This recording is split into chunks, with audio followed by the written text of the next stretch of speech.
Hola, ¿cómo están? Ya venimos hablando en las clases anteriores de más o menos qué cosas en común tienen los diferentes relatos que podemos llamar mitos, entre ellos cuáles son las características de los mitos que componen las cosmogonías, por qué decimos que los mitos tienen una estructura y por qué es una estructura abierta. También hablamos del sincretismo, que es aquel fenómeno por el cual mitos de diferentes culturas se entrelazan para formar historias nuevas. Y entre varios de esos puntos nos detuvimos un momento para pensar en un personaje particular que es el de el lobizón o el luisón, ¿no? Una especie de hombre lobo de la cultura guaraní del Paraguay que forma parte de uno de esos curiosos personajes que van a estar en las mitologías de alrededor del mundo, que son los seres mitológicos. Podría estar horas hablando de criaturas imaginarias,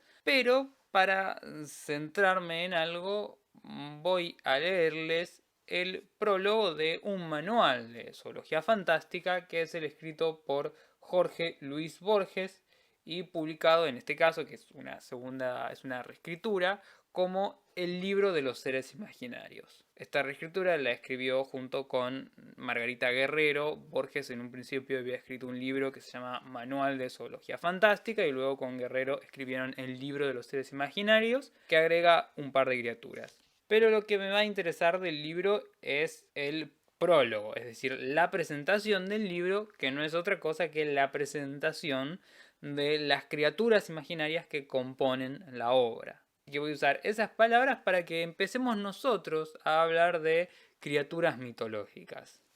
Lo primero que dice Borges en el prólogo es: el nombre de este libro, el libro de los seres imaginarios, justificaría la inclusión del príncipe Hamlet, del punto, de la línea, de la superficie, del hipercubo, de todas las palabras genéricas y tal vez de cada uno de nosotros y de la divinidad. En suma, casi del universo. Porque Borges no va a hablar específicamente de criaturas mitológicas, sino de seres imaginarios, como indica el título.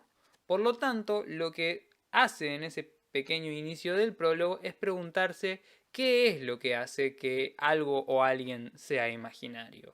Por eso, quizás no basta solo con que sean imaginarias las criaturas que componen los mitos o que los protagonizan, sino también que todas las cosas que existen pueden ser producto de una imaginación. Que algo sea imaginario, del mismo modo que habíamos dicho que algo sea mítico, no quiere decir que eso sea falso. La imaginación, podemos decir, es un modo de percibir el mundo del mismo modo que lo son los mitos. Sin embargo, continúa Borges, nos hemos atenido, es decir, nos limitamos en este libro a lo que inmediatamente sugiere la idea seres imaginarios. Hemos compilado un manual de los extraños entes que ha engendrado a lo largo del tiempo y del espacio la fantasía de los hombres. Recuerden que cuando hablamos de mitos nos referimos a relatos que en sus inicios son de transmisión oral. Cuando encontramos la puesta por escrita de esos relatos, se trata de recopilaciones, que de alguna manera cierran y ordenan todos esos elementos que en su origen aparecían de manera caótica y con diferentes versiones. Sobre estas criaturas entonces va a decir Borges: ignoramos el sentido del dragón como ignoramos el sentido del universo, pero hay algo en su imagen que concuerda con la imaginación de los hombres y así el dragón surge en distintas latitudes y edades, que es lo que hablábamos en el otro video. En diferentes partes del planeta aparecen leyendas o criaturas con características parecidas. Un libro de esta índole, es decir, un libro como este, es necesariamente incompleto. Cada nueva edición es núcleo de ediciones futuras que pueden multiplicarse hasta el infinito. Por lo tanto, lo que están haciendo los autores es que, a pesar de que lo están poniendo por escrito, a pesar de que están recopilando esas historias, se están inscribiendo en una tradición de estructura abierta. Están proponiendo que este libro no se lea cerrado, sino que se pueda seguir reescribiendo y cambiando como si formara parte de una tradición oral. Por eso, dicen, invitamos al eventual lector de Colombia o del Paraguay a que nos remita los nombres, la fidedigna descripción y los hábitos más conspicuos de los monstruos locales. Tiene un lenguaje medio raro, pero bueno, así es Jorge Luis Borges. Como todas las misceláneas, como los inagotables volúmenes de Robert Barton, de Fraser o de Plinio, que son gente que ya antes que Borges ha recopilado criaturas fantásticas, el libro de los seres imaginarios no ha sido escrito para una lectura consecutiva, es decir, para una lectura seguida. Una lectura consecutiva sería la que haríamos con una novela.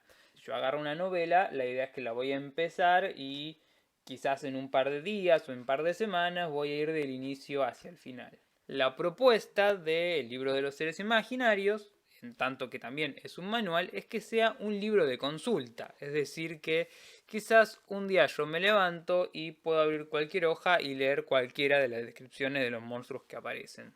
Entonces dicen, querríamos que los curiosos lo frecuentaran como quien juega con las formas cambiantes que revela un caleidoscopio. Y ahí se están alejando de una norma que en realidad tienen los manuales. Cuando cualquiera de nosotros, se acerca a un manual y lo abre en una página determinada, es decir, que no lo lee de manera consecutiva, lo que hace es estar buscando una información concreta que está en esa página. Lo que le va a interesar a Borges y a Guerrero no es tanto dar una descripción enciclopédica de las criaturas, es decir, darnos la información de animales en los que alguna vez alguna persona creyó, sino causarnos placer a través de ver estas criaturas como quien mira en un caleidoscopio, en las formas cambiantes de un caleidoscopio.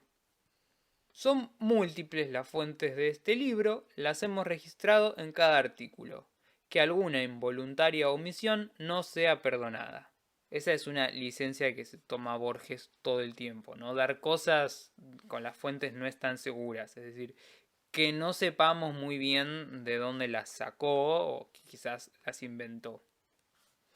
Lo que me interesaba de este libro justamente era proponerles la búsqueda, la investigación sobre estas criaturas imaginarias de las diferentes culturas y mitologías, ya sean milenarias, ya sean lejanas o ya sean cercanas o quizás que se siguen contando hoy en día, ridículas, un poco más, un poco menos, como un ejercicio que pueda ser entretenido para ustedes.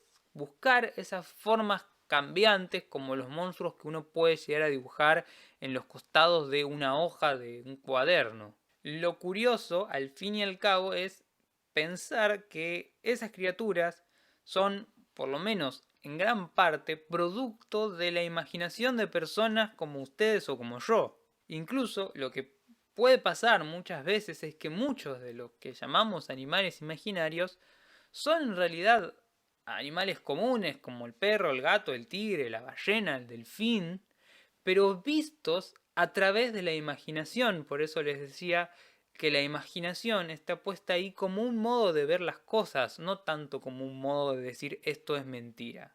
Entonces, en realidad, el modo de contar historias que tienen los mitos es de alguna manera similar al de la imaginación. No se trata de que las historias o estos animales sean verdaderos o falsos, existan o no existan, sino que surgen a partir de mirar el mundo y contar cosas sobre el mundo de una forma determinada. Espero que esa forma de ver y de investigar y de buscar sobre criaturas imaginarias les sea útil, les sea entretenida como quien descubre un juego, o que por lo menos no se aburran mucho haciéndolo. Eso es todo por ahora, así que nos vemos la próxima.